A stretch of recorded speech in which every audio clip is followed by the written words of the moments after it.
Hello, you're watching News Mongolia on MNB World. I'm your host, Telmun Batbatar. Our top stories: public celebrations of International Children's Day cancelled. Mongolia opens its borders on June 1st. Electronic voting machines will be used in Mongolia's 7th presidential election. For other news, stay tuned.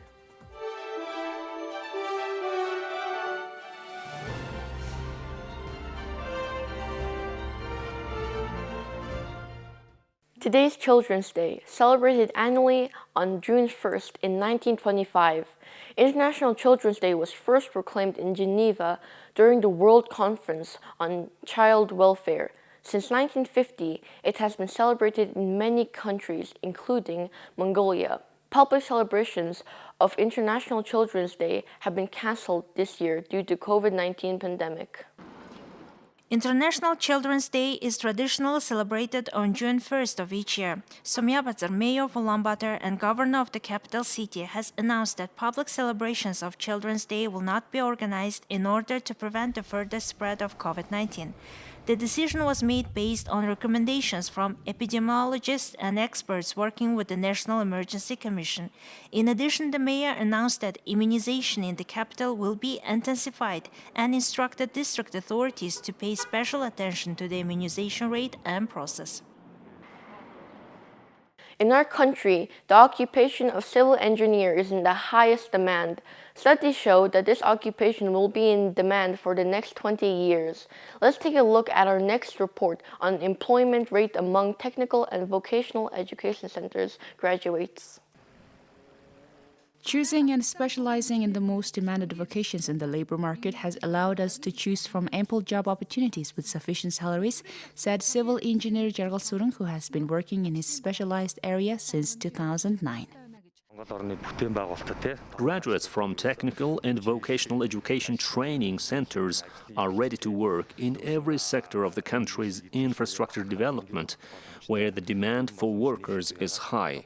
So many of the TVET graduates are proud of their occupations. In order to develop the education system, consecutive actions should be taken, namely training and developing students from a young age. That way, more and more specialists who are able to take part in the major development projects will be prepared. According to studies of the labor market, the vocations of civil engineer, construction finishing worker, welder, and tailor will be in the highest demand over the next 10 years. Around 30% of the TVET students secured a job before graduation, and about 70% of the graduates are able to work in their specified areas. Employers are more interested in hiring engineers who specialized in particular fields and graduated from TVET rather than engineers prepared at universities, because the latter have done fewer field training. After graduating as a plumbing engineer, one will have to know all stages of the plumbing process, from groundwork to connecting pipes.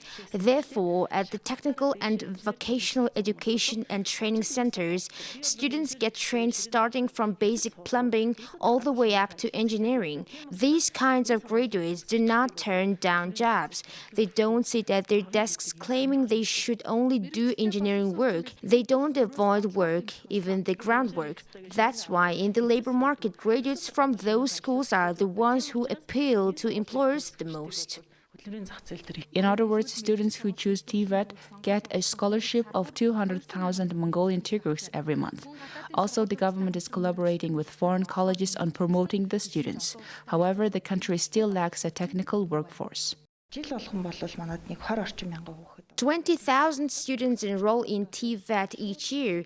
The graduates who get employed right after graduation make up 55%. Apart from that, of course, lots of graduates still find jobs after graduation. Over 70% of the students enroll into universities after finishing secondary education, but the survey shows that only 50% of university graduates work in their respective fields. Education researchers advise young individuals to study the needs and demands of the labor market before making the most important decision of their lives. Thank you for staying with us on MNB World.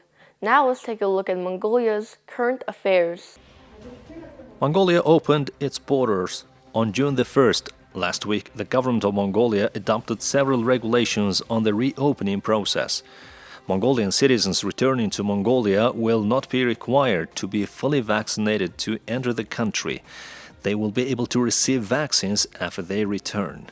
However, foreigners coming to Mongolia must be fully vaccinated to enter. Prime Minister of Mongolia, Oyun Erden, instructed the relevant cabinet ministries to pay special attention to the implementation of new border entry regulations. Voting in the upcoming presidential election will be conducted with the use of an electronic voting system, which has been in use since elections in 2012 following the ratification of the law on the automated system of elections in 2011. 9 elections at different levels of government have used the same system.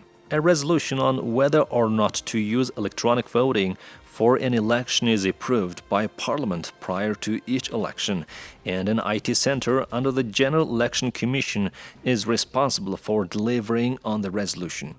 The automated system for elections involves voting machines that record and count votes, and computers, scanners, and fingerprint scanners that are used to register and verify voters. The voting machines that are used in Mongolia are the ImageCast Precinct, produced by Dominion Voting Systems, a Canadian company that sells electronic voting hardware and software. The machines, sealed with the ballot box at polling stations, are used to process ballots and securely send voting results to the central server of the General Election Commission. The voting machines are tested under the surveillance of representatives from political parties and coalitions, and each machine is certified by a working group. The advantage of the voting machines is that they can operate without being connected to a network on election day, and they read both sides of a ballot sheet.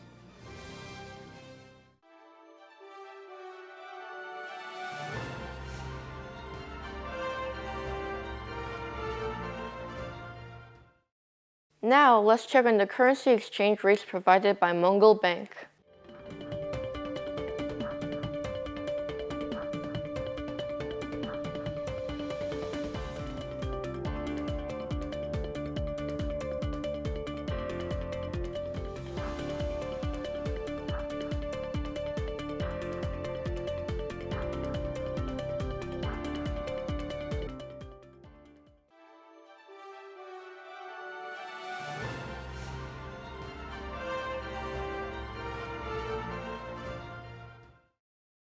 And here's the weather forecast for major cities around the world.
Well, that's all for today. Many thanks for staying with us on News of Mongolia. See you tomorrow with more stories and updates. Have a great evening. Goodbye.